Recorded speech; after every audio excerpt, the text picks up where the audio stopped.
ভাবুন এমন এক শহরকে যেখানে প্রায় ৮৫০ বছরের ইতিহাসের সঙ্গে মিশে আছে মহাকাশ গবেষণার অগ্রগতি, আধুনিক নগর পরিকল্পনা আর প্রকৃতির সৌন্দর্য।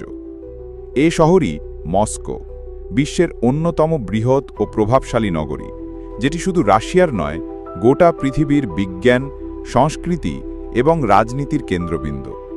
মস্কো ইউরোপের বৃহত্তম শহর, যার আয়তন প্রায় ২৫১১ বর্গ কিলোমিটার।